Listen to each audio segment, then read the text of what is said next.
Welcome to the 2 Acre Homestead Podcast. I'm your host, Lisa. And Kevin. And on today's episode, we are talking about looking at the year that was 2022 and setting goals for the new year, 2023.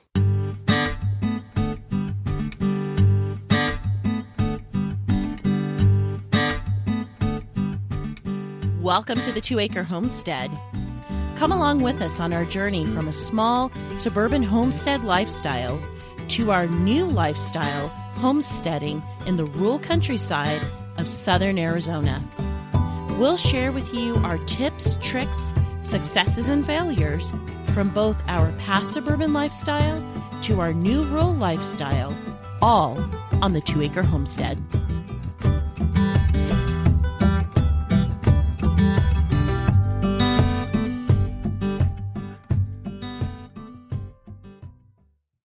Welcome back.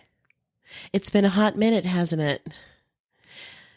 So I think somewhere in mid-December, we did a mic drop, and that is because we really wanted to spend the rest of December, the rest of what's remaining in 2022. What year is it? 2022. We wanted to spend the rest of 2022 with friends and family. But that is not what happened, is it? No, because we had to get the, air quotes, big flu. Yeah. And we're still getting over it. Yep. Our whole family is still congested. So stay healthy, y'all. Stay healthy. But the kids are fine. Amazingly, they bounced back. Well, the youngest one didn't. Me and the youngest one were still heavily congested. But everybody else, the rest of you guys have bounced back pretty quickly. We're plugging along. Yeah. So, and I am super thankful that you guys are plugging along. So. So that is what we have been up to. Mm-hmm. And now we're going to look at the year that was 2022. And we're going to look forward to 2023 because we've got some goals. Mm-hmm. Yeah. It's always good to set those. Yeah. So what did you learn, Kevin? What did you learn this past year? Yeah, it's been interesting thinking about that. I think I have to be honest. One thing is being modest. So I think this might be part of our character, you and I. When we moved on this property, it was a bigger property, several times bigger than we're used to. Mm-hmm. And I think we tried to tackle too many things at once. Not just at the same time, but, big things. And so I think I learned modesty. So, when you think about modesty, even the Bible talks about modesty. I guess a good definition is knowing your limitations and then working within them. Mm-hmm. So, for example, when I think about this last year moving here, things like just managing the property, things like cutting down brush, and we do have lawn, Mm-hmm. but there's also a field here, so I know I'm not used to that. So can't use a push mower, right? You need a riding mower, and then you can't use your little, battery operated weed trimmer. Just it takes way too long. Yeah, it does. So things like that, and then again, just doing multiple things. For instance, this property was not a property that people had done things like garden and raise animals. There was zero right? infrastructure. So when you think just about the garden, maybe just to keep it simple, just the garden, right? We've lived this before in a smaller sense. When you're Mm-hmm. dealing with dirt that's dead, it has no life in it, right? Mm-hmm. It takes some time to whether you're going to till it or whether you're going to try to do raised beds and so on, it's going to take some time. We decided to go the route of, cultivating a bit get a tiller / cultivator, because it was a larger area. What was it? I think the perimeter, or the whole size was 3,200 square feet. That's including, walkways, but still that's a lot of work. So I think, probably scaling back a little bit would have been maybe the wiser route. Maybe going a little slower.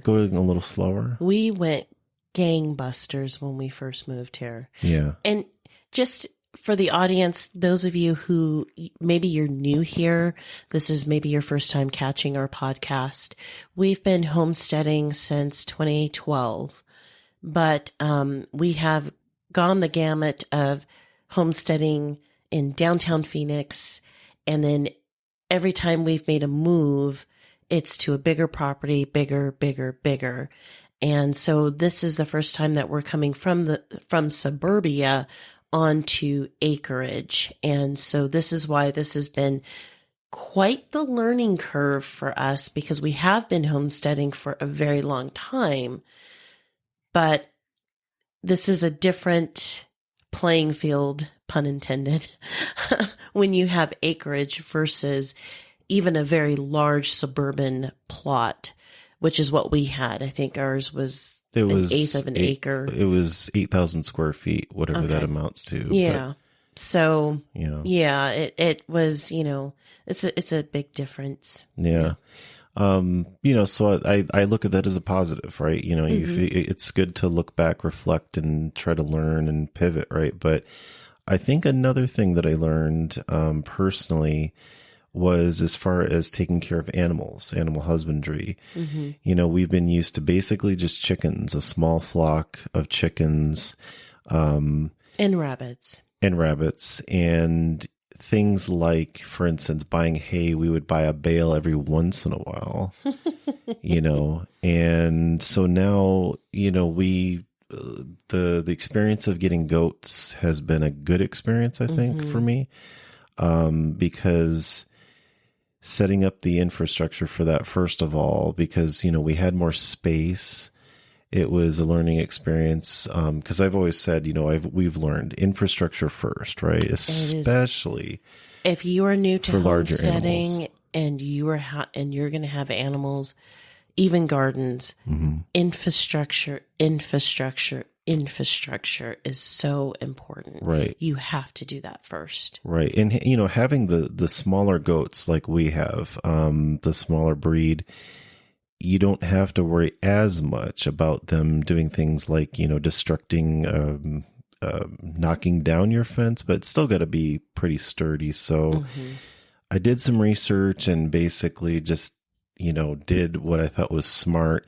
It's worked out really well, but, I think that's been a good experience because having larger animals, they eat more hay. So getting prepared for the winter took some planning, and that was a good experience because it's the practicality of having enough on hand where you're not getting it very often, but also practically speaking, prices of the bales of hay kept going up. I mean, I just talked to a friend that said, hey, do you mind if I ask? Because, he grew up with hay and so on a farm. He goes, do you mind if I ask how much bales of hay are? And I told him, and he's like, yeah, my day was $4. And I kind of laughed. And, but, and then the bales are getting smaller. But anyway, that's been a good learning experience, setting it up for what works for us, keeping it, dry as possible, and something that's going to last us months so we don't have to worry about it for a little while. Right. And making sure we don't have any hay waste. Yep. So how about you? What did you learn when you think about this last year? Stay with us. We'll be right back. Are you looking to build a homestead from the ground up? Or maybe you're looking to build an off-grid dream home, a vacation home, or maybe just a piece of land to call your own. Visit yourcheapland.com to buy rural land in the wide open spaces of southwestern United States. When you visit yourcheapland.com, They're here to help you, and with their help, you can do this. You can take your dream of owning land and make it a reality. Most down payments are only $294, including the document fee. Remember, everyone qualifies for financing at yourcheapland.com. Head on over to yourcheapland.com and start making those dreams come true. And now, back to our podcast.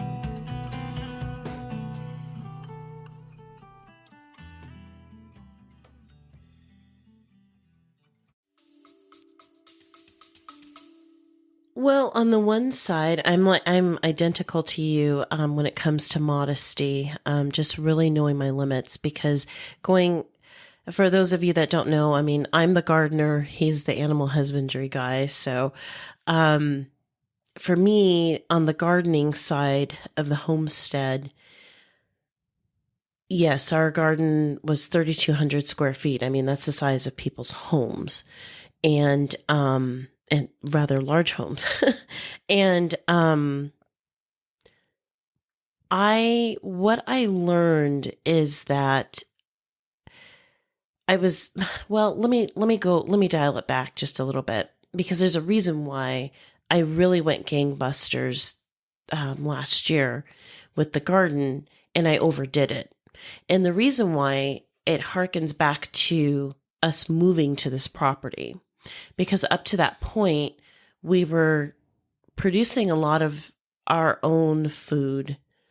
Even though we were in a suburban setting, we were producing a lot of food. I mean, and we were also in a different growing zone where I could garden practically all year round. And so we were always eating fresh things. So having to put up food, even though I did a lot of food preservation, we didn't live off of everything that was put up all the time.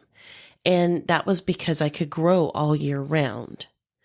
And then moving here to this property, it took us a long time to find this property.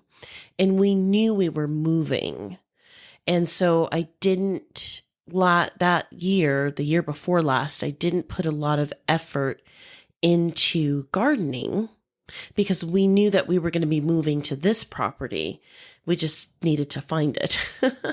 And so we depleted a lot of our stores, a lot of the food that we had stored up. So when we moved to this property last year, we didn't have a lot stored up. So I had to rely on the grocery store. And that triggered a panic in me where I was like, I need to just garden. And I really pushed myself, and I pushed myself so hard. I feel like I pushed myself over the edge, and I wound up almost feeling like I wanted to give up. And that's because of trying to balance making up for, food that was not stored up previously, plus trying to store food for this winter, and also balancing all of that with motherhood. And, it was really funny because the previous years, the boys were really, really little. I mean, they were infants. And for some reason, I guess I could garden a lot better when they were infants, and do a lot more food preserving when they were infants, as opposed to toddlers. And, one of our sons is getting out of the toddler phase and into the little kid phase. And, you have to be more aware of what they're doing, their activities. They don't sleep as long. When they're infants, they can, take those 2-hour naps, and you can do whatever you want to do. But, when they're toddlers and when they're little children, they don't do that as much. And so really trying to balance motherhood with trying to get everything set up like that. I think I finally found my footing, because the kids are a little bit more independent. And it's getting a lot easier now with the kids. So, but yeah, this past year, I was not modest this past year. So I am going to be working on that. And then for me, going forward, looking forward to this year, I want to be laser focused on creating a really good pantry by means of canning. So this past year in 2022, I did an experiment, and I didn't talk about it at all, either on YouTube or here on the podcast. If you paid attention to my Instagram, to the 2 Acre Homestead Instagram, you would have seen a lot of it, but you probably didn't put 2 and 2 together. For the months of June to the end of September, I was canning once a week, every week for those months, and worked out perfectly because our pantry is stuffed full of home canned foods, which is where I wanted to be. But this year, my goal is to take those same months, so that same stretch of time from June to the end of September, and can twice a week, if not 3 times a week. And I want to do large batch canning. So I want to be really laser focused on that. And then even though I pushed myself over the edge this past year on gardening, I am going to be also very focused on gardening. I'm going to be focusing on the varieties of things that I'm planting, and planting specifically the things that I know that we will be able to either store in baskets for our pantry for the winter months, or be able to put said food in canning jars, because these are things that we can eat either fresh or during the summer months, or things that I'm going to be putting in my cans. But I am laser focused on that right now. So, Kevin, what are your goals for 2023? When it comes to animals, we've talked about this. For right now, we're going to put a pause on raising rabbits for meat. Mm-hmm. Probably we'll come back to that in another year. The reason is we really want to focus on raising larger animals for meat purposes for our family. So we're still in the planning phases for that, but we've talked about several animals. This is what we're thinking. Pigs, because bacon, right? That's usually the first. Bacon is involved. Bacon, yeah. Or as one of our younger sons says, baypan. Pork chops are good too. I like pork chops, but bacon anyway. That's good. Ham, yes. Always good with eggs, right? Yeah. Yeah. In fact, I saw a YouTuber that showed how to do the prosciutto, and it just seems like that was a process to. I'm looking forward to do it. that, but that will be that would be interesting to try that too. So pigs. Let's see. So then also, obviously we have goats for milk, but we've talked about raising goats for meat, possibly. I think we're still kind of talking the different aspects of that out, because I know there's some cases where we've had goat meat and it's not been as palatable. But then it was interesting. A guy locally here, we got to see his farm, and I think he was on 9 acres, right? And he had goat chorizo. Oh, so he had a local place that does the processing and so on. And I think you were especially surprised by that. And honestly, when I tasted it, it had a good spice to it. It was a bit spicy, and I didn't taste goaty to me. I don't know if that's I don't know. So we're thinking about it. We're thinking about that. And sheep. Sheep as well. Sheep would be really cool, especially if, you did have pasture grass out there And because, we do. right. Mm-hmm. Because then that's less maintenance, because I know here, especially during the monsoon season, man, we got socked this year. And that, I mean, I had to be out there twice a week cutting that stuff. Otherwise it would just get really unruly. But, so that's a very distinct possibility, but at least for meat purposes. The So, Katahdins, yeah. so what? So basically we're talking pigs, out of these things, we're talking about pigs, goats, sheep. So those are possibilities. Mm-hmm. And just having the infrastructure set up for that too ahead of time. But yeah, those are some things we're thinking of. That would definitely help because more bellies to satisfy, right? The bellies of the little boys are getting bigger too. And Yeah. And it's more bang for your buck, so to speak, too, because when you have the larger animals, because it fills up the freezers a lot faster.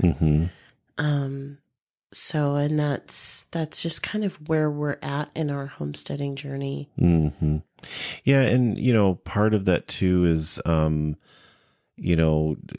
along with the research that you can't just jump into that. Chickens are a little bit easier, right? Rabbits are pretty easy to maintain too. But when you get into things like that, then, you've got to weigh the things like, okay, so a pig, for example, if it gets to 250 pounds live weight or more, is that something that you're going to process yourself? Or so we've looked into things like, okay, so there's mobile processing, there are we can do it ourselves. Other facilities that, maybe you haul the animal yourself and then they take care of all that for you. So there's, a little bit more planning involved, things like that. But that's what we're thinking about on the horizon. And then, like I said, the following year, probably we'll get back into processing, raising, rabbits for meat. Yeah. Well, good. I think we have our goals set out for us this year. So that is what we're looking at for 2023 as far as a 2-acre homestead. And we are also looking forward to our goals here for the podcast and for you as our listeners. We've got some interesting interviews coming up here soon. We're getting everybody lined up on their interviews, so that's exciting. And yeah, stay tuned because we're going to be this season 4, we are really going to be diving into the nuts and bolts of how to. So this season is all about answering the question, how to, and insert your question here. And so we're going to be taking some deep dives into things like how to take care of chickens, not just the, throw the feed out and walk away and collect your eggs when you want to, but, some of those more deeper subjects, what do you do when you have an injured animal? How do you take care of them? We're going to also be talking about deep dives into gardening. We're going to be taking a lot of deep dives into gardening, and we're going to be taking you guys with, because we're going to be talking about things like seed saving. How do you seed save? How to seed save? How to plant according to your garden zone? How to plant a pasture, a pasture. We're talking about getting sheep, and we need to, how do you plant a pasture so that way your animals can eat out there on pasture? So we're going to be taking some deep dives into things like that. Oh, and there's another one I forgot that we're going to be doing, and that is how to find property, a homestead property. And so we're going to be having a realtor who has agreed to do that segment with us. So that's super exciting as well. So a lot of how to, that is the theme for the season. How to. So that's it for all of us here on our homestead. Sounds good. And I just wanted to interject this too. It's, interesting. It's been really interesting working on this podcast this last year. Now we're entering our second year, which is pretty amazing. Mm-hmm. And we want to thank you for supporting the podcast by listening, by subscribing, depending on which avenue you use. Certain mediums allow you to just, you get a notification and it comes up. We thank you for that. We've gotten listeners from all over the world, literally. It's been interesting to see. Seems like a lot of you listen on mobile devices. Mm-hmm. There's a few, I think, smart speakers and some other things. It's kind of interesting to see those stats, but we thank you for that. Be sure to visit our website, the2acrehomestead.com, and then you can also follow us. The links are there for YouTube and Instagram. Yes. And be sure to check us out over on YouTube. We are going to be doing a lot more videos on YouTube as well. But this is our mainstay, so we will always have the podcast because we love talking into the microphone and connecting with you, our listeners. So from all of us here to all of you out there, be safe out there and happy homesteading.